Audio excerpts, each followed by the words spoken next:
down, I know you got me, baby.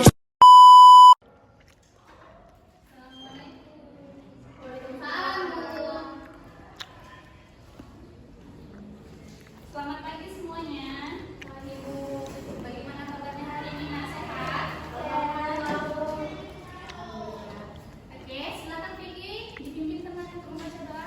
Ibu, sebelum kita belajar, ada baiknya kita berdoa menurut kepercayaan masing-masing. Berdoa dimulai. Berdoa selesai. Oke.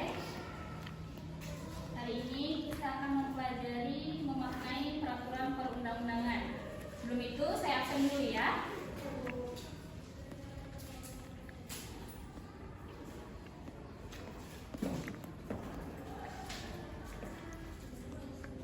Vicky Winanda, Hadir Bu.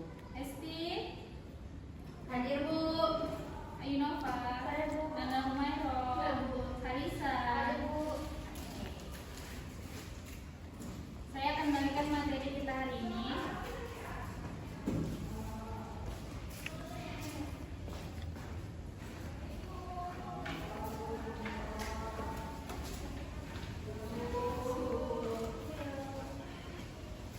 Nah, silakan dibuka. Hari ini kita akan mempelajari memaknai peraturan perundang-undangan. Sebelumnya udah pernah dengar? Pernah? Kalau gitu, coba dibaca dulu ya pengertian peraturan perundang-undangan nasional. Menurut Undang-Undang Nomor 12 Tahun 2011 tentang pembentukan peraturan perundang-undangan, peraturan perundang-undangan adalah peraturan tertulis yang memuat norma hukum yang mengikat secara umum dan dibentuk atau ditetapkan oleh lembaga negara atau pejabat yang berwenang melalui prosedur yang diterapkan dalam peraturan perundang-undangan. Kemudian, ada beberapa karakteristik utama peraturan perundang-undangan nasional. Pertama, tertulis, bentuknya itu jelas dan terdokumentasi. Kedua, mengikat secara umum, berlaku untuk semua orang atau golongan yang menjadi subjek hukumnya.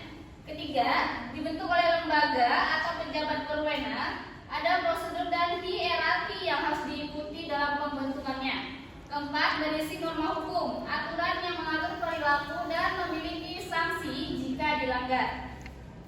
Kemudian kita lanjut ke tata urutan peraturan perundang-undangan. Bisa dilihat situ.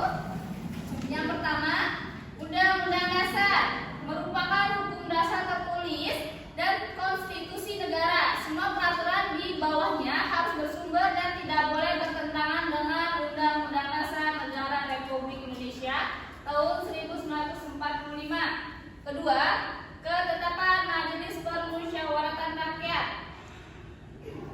Produk hukum MPR yang berlaku sebagai norma hukum sepanjang tidak bertentangan dengan Undang-Undang Dasar.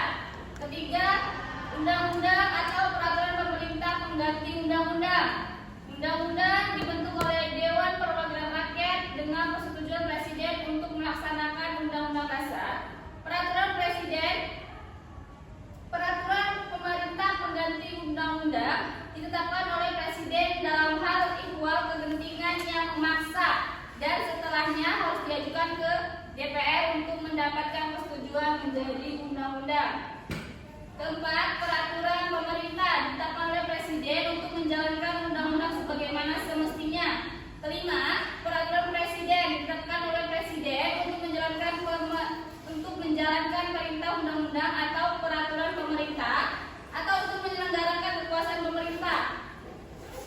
Keenam, peraturan daerah provinsi atau Perda provinsi dibentuk oleh Dewan Perwakilan Rakyat Daerah atau DPRD provinsi dengan persetujuan gubernur untuk melaksanakan peraturan perundang-undangan yang lebih tinggi dan menampung kondisi khusus daerah. Yang terakhir ada peraturan daerah kabupaten atau Perda kabupaten kota dibentuk oleh DPRD dengan persetujuan wali kota atau bupati untuk melaksanakan peraturan perundang-undangan yang lebih tinggi dan menampung kondisi khusus daerah. Kita masuk ke pembahasan kedua, yaitu proses penyusunan peraturan perundang-undangan. Yang pertama itu masuk pada tahap perencanaan, kedua tahap penyusunan, ketiga tahap pembahasan, keempat tahap pengesahan atau penetapan, kemudian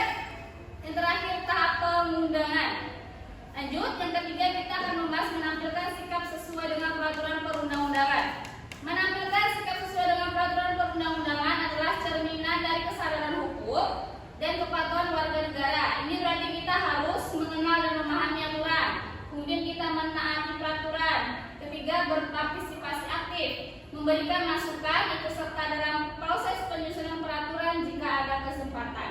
Yang terakhir, mengawasi pelaksanaan, mengawasi jalannya peraturan dan melaporkan jika ada pelanggaran. Dari yang saya sampaikan, ada pertanyaan, Nak? Gak ada? Oke, kalau begitu saya kasih soal ya, minggu depan dikumpul, kita akan koreksi.